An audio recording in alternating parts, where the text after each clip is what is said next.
Want to get started with travel hacking but don't know where to begin? Overwhelmed by the amount of credit cards on the market and don't know what to choose?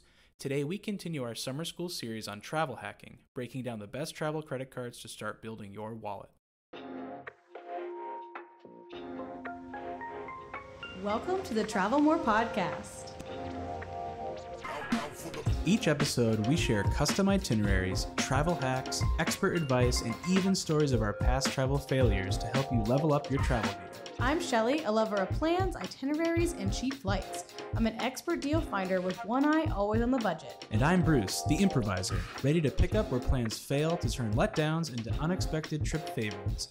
We're here to bust through barriers that stop you from making your travel dreams a reality. So book that flight, buy the tickets, and say hello to your next adventure. This is the Travel More Podcast. Welcome back to the Travel More Podcast. Welcome back. The very first thing we want to say is congrats to Wendy for winning our summer giveaway. Woohoo, congrats. She's over there at the Travel More Podcast newsletter, which you should be too, because we have all kinds of really fun things coming up. Yeah, don't sleep on free stuff. No, come on, free join stuff our list. is the best. In fact, that's all what we're talking about today is how to get more of it. How do we get free stuff? How do we travel for free? Yeah, that's what everyone wants to know, right? For sure, but travel hacking can be complicated. So that's why today we're going to break it down into like the four main ecosystems and kind of show you where we would start. Like if we were going to start over in travel hacking and you want to pick kind of one brand to focus on to get those flexible points. And if you remember back from our lingo episode, the flexible currency or flexible points means that you can spend it on many different brands. You can either transfer it in or you can erase purchases, but it's not just for one brand like, say, a Hilton card or a Hyatt card would be. Right, you're not locked into one category, and it's Right. also not just cash back. Yes, exactly. That's a good point. And we're going to talk more about those types of cards later. They're just not this episode. So to start you off, you want to have a flexible currency card. And those are going to come from four different banks. You're going to choose one of them. Four main players here. Right. Four main players for your main card. Yeah. Capital One, which is our favorite. Definitely. We'll go back to why, but Capital One's our favorite. Then we have Chase, close second. Amex is brand new for us. And then Citibank, which we haven't jumped into just yet, but we'll tell you how to if it piques your interest. So let's start with Capital One, since it's our favorite. So Capital One is definitely our favorite. And my favorite, too, because, I think it was my first card. And you never forget your first. Yeah. And, it's what got us into travel hacking in the first place. Yeah, for sure. We kind of just fell into it, honestly. Couldn't afford the flight to Germany. Saw that we could get a free flight through Capital One, and we're like, this is too good to be true. And then it wasn't. we flew to Germany for free, and we've done a lot since then. So I think that, just getting that first redemption can be the key to kind of seeing that this really does work. It's not just like some weird scam people are talking about. Yeah, definitely. And I think another reason I like Capital One, and it's probably a great place if you're new to this or even new to credit cards, is just because of the ease of value and redemption you can get from it. Yeah, my dad is a great example of that, right? So he just uses it as the purchase eraser. He doesn't do any transfer partners or anything, and he's still able to do things like come and see us. He went and saw a friend that he hasn't seen in 30 years. He went to Europe for the first time. Like, these are life-changing type trips. Yeah, and all of that within, a year or two? Yeah. And all of those flights were covered from purchases he would have already spent. Right, and that's the important thing to know. So if you're going to set up yours as a Capital One wallet, we would suggest that you start with the Venture or the Venture X card. We started with the Venture. My dad has the Venture, but now we've graduated to the Venture X. It gives us more perks and more value. And if you want to see how we break down value versus fringe benefits, you can check out the link in the show notes. I have a whole article about kind of that idea.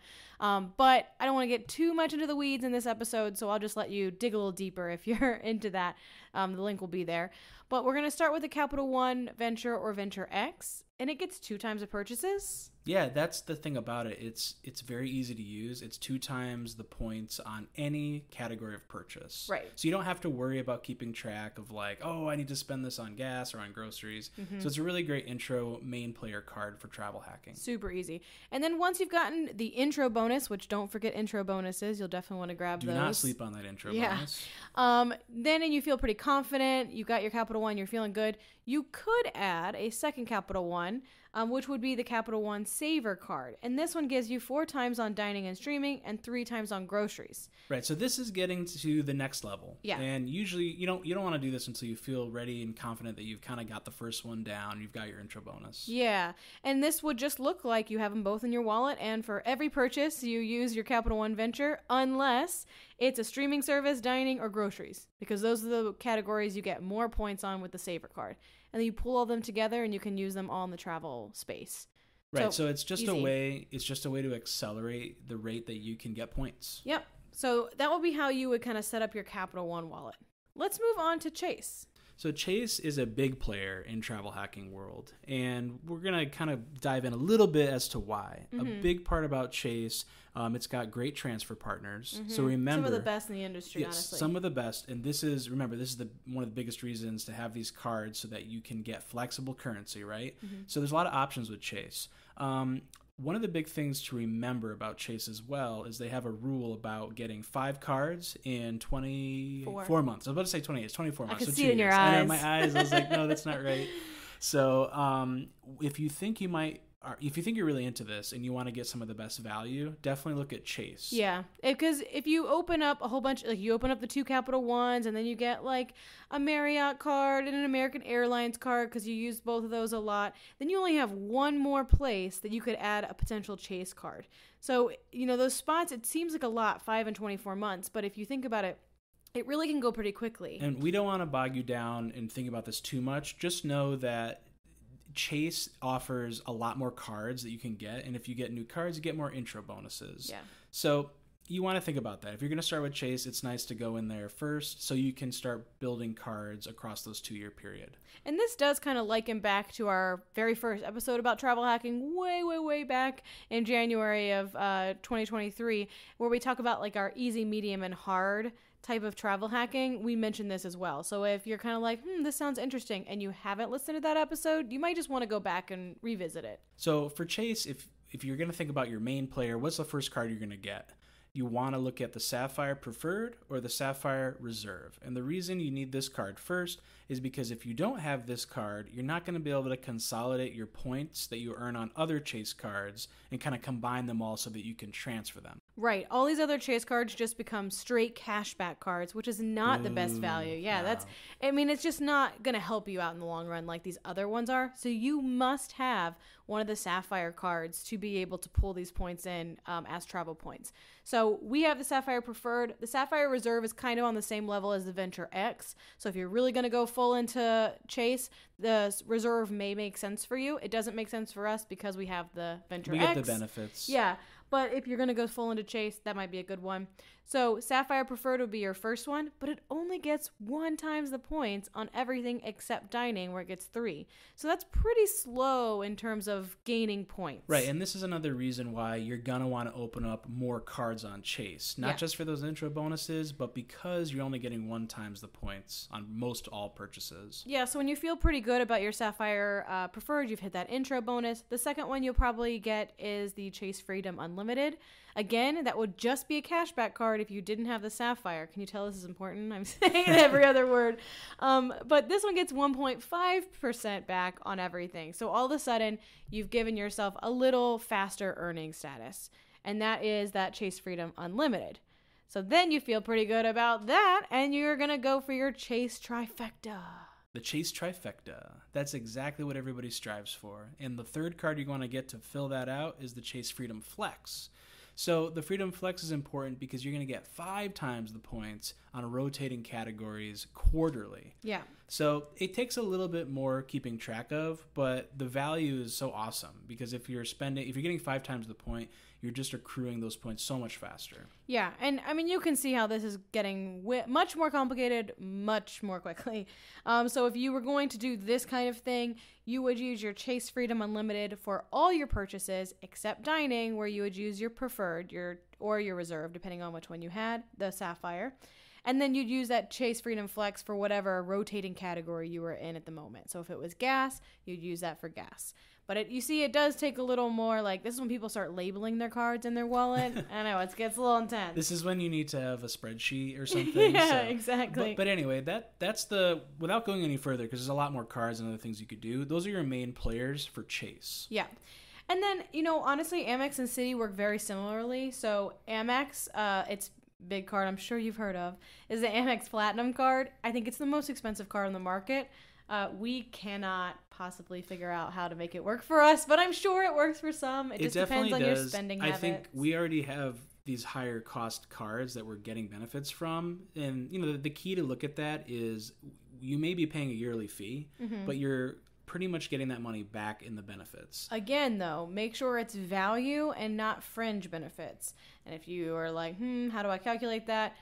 Link in the show notes. Check out the article. Yeah. So for Amex, you're going to get the platinum, which gets all the benefits, but you're still going to get 1x points on everything except for flights booked with airlines or booked in the portal. Which is pretty cool, because nothing else gives you flights booked not in their portal. Right. You know what I mean? You always any have flight to do you're it. booking with Amex, you're getting 5x the points. So with if the you're platinum, yeah. with the platinum. So if you're somebody who flies a lot, I would definitely get this card and go into the Amex family. Yeah, you business travelers who book your own travel and get reimbursed is like literal gold. Yep.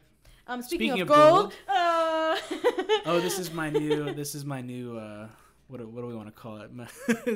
Shiny card Shiny syndrome. card a little syndrome. bit. Yes, I just got a gold Amex, which I'm actually it's rose gold. Yeah, I was gonna say you better tell it's rose gold. I'll tell everyone I picked the rose gold. It's fine. It's nice. All right.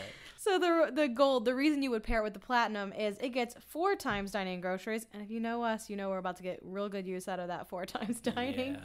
And then 3x the airfare, so it's not quite as good on airfare. Still nice, though. It is still nice. Better than other cards. It is. And then 1x on everything else. So if you pair those together, you're getting 5x on your flights, 4x on dining, and then 1 on everything else. But if you're a business traveler, think of how fast you could be accruing those points in your business dinners and your flights. Real quick.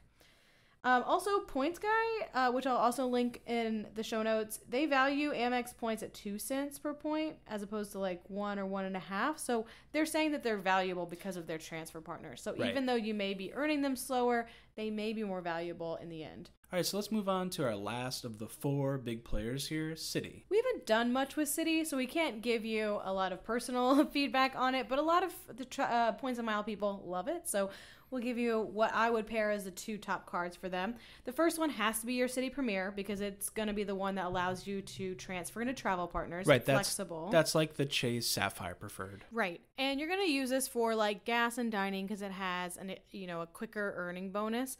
But it really is 1x the points on most things, and that's where the Citi Rewards Plus would come in. Again, after you've gotten your intro bonus from the Premier and you feel confident in it, you could get the Citi Rewards Plus, which also gets 1x the bonus, but very weird kind of earning is that it rounds up to the nearest 10.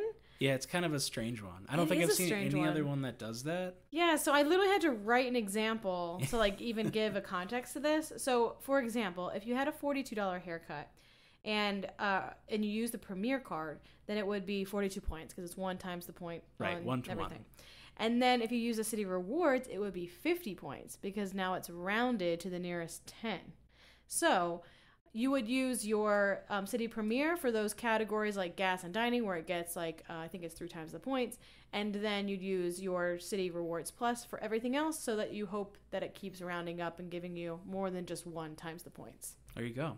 So, these things are always evolving. Yes. But today, for this episode, where we're at, this is kind of the lay of the land. Yeah. And hopefully it gives you a starting point to think about, which of these 4 main categories do I want to check out first? Yeah, which ones make sense for your spending habits today? You don't want to guess what they will be later. Really, what makes sense for you today? You can always change things. Do keep in mind some of the credit card rules like the Chase 524 rule or the Capital One, you only can have 2 personal cards. So there are some rules that you should keep in mind, but generally speaking, pick one of the banks and kind of dive into that very first card. We have an article all about this if you're like, driving and you're like, man, that's a lot of information. I didn't get it all. Don't take notes. No. We've taken notes for you. Yeah, so I have a couple of articles in the show notes. So I'll do this article. It kind of explains what we talked about here. And then I'll also put in the article about our own travel wallet, which shows you exactly the cards that we use and how we earn points. And of course, that's ever evolving as well as we learn more, as more offers come out, and those kinds of things. So we'll update that regularly as we see fit. But for now, you can go check it out and see what we have in our wallets today. Yeah, and if you have any experience with this or other ideas or a question, totally reach out, and especially check out our Facebook group. Yeah. Link is in the show notes. We've got a lot of people great, joining that and sharing their stories, asking questions. So we'd love to have you. Yeah, absolutely. We actually were just talking about how to get the most sought after first class ticket, and this guy had like some of the best things I've ever heard. I was like, dude, I need you on the podcast. Yeah. You're killing it right now. So definitely go over there if you have any questions or love to share your expertise, because we'd love to have you. See you next time. Bye. Did you know that every time you book a Disney or Universal vacation, you're paying for a service that you may not even be using? Really? That's right. Travel agent costs are added to your Disney or Universal vacation, whether you use one or not. So you're telling me that I'm paying for something even though I'm not getting the help? You got it. So next time you want to book a theme park vacation, make your money work for you. By booking with Magic Pass Travel, you'll get our expertise and years of experience without paying any extra and while supporting a small business. Check out our show notes to find our contact information. Can't wait to help you plan your next adventure.